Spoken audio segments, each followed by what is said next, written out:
Covid vaccine को लेकर लोगों में तरह तरह की बातें सुनने को मिल रहा है। वैक्सीन का डोज लगाने के बाद लोगों का कहना है कि बुखार आना, आलस लगना या रात में नींद अधिक लगाना, इससे तरह की बातें सुनने को मिलता है। राजनांदगांव नगर निगम की सभापति ने टीका लगाने के बाद शरीर में लोहा, स्टील धातु चिपकने का दावा किया है। सभापति सुनीता फडणवीस के पति अशोक फडणवीस ने सोशल मीडिया पर इसकी जानकारी दी है। बताया कि तारीख को वैक्सीन लगाई हूँ 1 अप्रैल को, और सेकेंड डोज है 28 दिन के बाद। सेकेंड डोज मई को लगाई हूँ।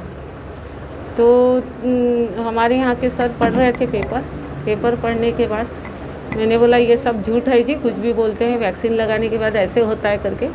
फिर मैं बोली हूँ। फिर मैं पूजा करते करते वहाँ कॉइन पड़े थे, कॉइन को हाथ में चिपकाई तो वाकई वो जो कॉइन चिपकने लगा, और फिर ये बाहर निकल गए। बाहर निकलने के बाद फिर मैं उनको बोली, बच्चे लोगों को बोली जाओ जी चम्मच लेके आओ। तो चम्मच लेके आई हूँ, पूजा छोड़ दी हूँ मैं, और चम्मच लेके आई तो चम्मच ऐसे चिपकने लगे। तो मैंने बोला ये ऐसे कैसे हो सकता है करके। तो फिर इसके पापा आए हैं। फिर मैं बोली हूँ कुछ भी बोल रही है बोलते। तो मैंने बोला नहीं जी, मैं पहले ही बोली थी कि आपका ऐसे ऐसे हो रहा है। तो बोलते हैं कि रुक जा, मैं वीडियो बनाती हूँ और वीडियो भेजती हूँ डॉक्टर साहब के पास। तो डॉक्टर साहब के पास वीडियो फिर आए थे, उन्होंने वो किए। फिर बोल रही थी कि ऐसा मामला गंभीर है और देखते हैं वैक्सीन का हो सकता है या नहीं हो सकता है, उसके बारे में नहीं बोल सकता हूँ मैं। तो ये प्रदेश स्तर का मामला है, तो ठीक है बोले। तो इसीलिए डॉक्टर साहब बोले कि मैं जांच करवाऊंगा इसकी। आपको किस प्रकार का फील हो रहा है? मुझे शरीर में, मेरा हाथ में दर्द, और जब सोती हूँ ना तो नींद बराबर नहीं आ रही है जब से लगा है तब से। और ये हाथ है काफ़ी दर्द है, ये बीच की उंगली बहुत सुन टाइप का है। आपको सिक्के और चम्मच चिपक रहे हैं स्टील के वैक्सीन लगाने के बाद, क्या है? हाँ, मैं साइट में गया था, मैंने देखा कि उनके जो लेफ्ट हैंड में आर्म में वो कुछ क्वाइन से कुछ स्टील की चीज़ें चिपकी हुई थी। ये नई चीज़ नहीं है, ये बहुत पहले से होता आ रहा है। इसमें शरीर की जो बनावट है, जो स्किन की बनावट है, उस पर डिपेंड करता है कि कई की स्किन कुछ हेयरलेस रहती है, बिल्कुल हेयरलेस रहती है, जिसमें जो स्वेटिंग है जिसमें नमक की मात्रा ज़्यादा होती है, और शरीर छोटे छोटे कणों के द्वारा बना हुआ है, उसमें भी माइन्यूट इलेक्ट्रोमैग्नेटिक भी शक्ति रहती है। साथ साथ कुछ फ्रैक्शंस होते हैं, जैसे सिंथेटिक कपड़ा भी पहन लेते हैं तो उससे थोड़ा फ्रैक्शन होता है, तो उसके कारण भी ये मैग्नेटिक पावर स्किन में जनरेट हो जाता है। सर की स्टडी करवाएंगे क्या? हाँ, इसको भेजते हैं, इसको बात करते हैं हायर अथॉरिटी से, स्टेट से बात किया है।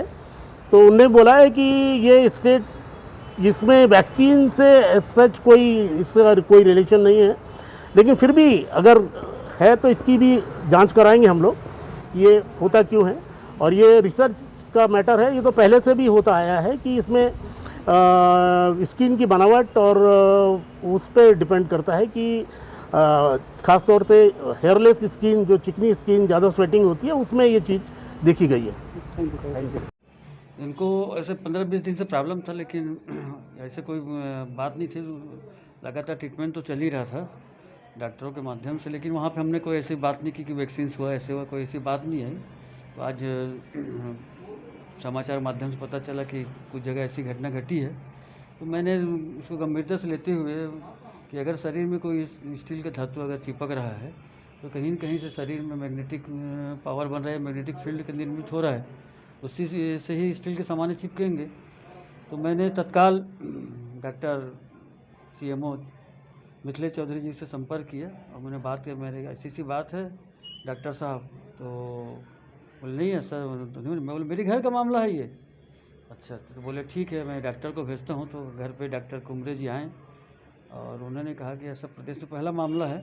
तो हमारा कोई ये कहना है कि जनहित का मामला है और किसी को हम दोष नहीं दे सकते, क्योंकि आरोप भी लगा सकते, हमारे पास कोई ठोस सबूत भी नहीं है कि इससे ऐसा हुआ है करके।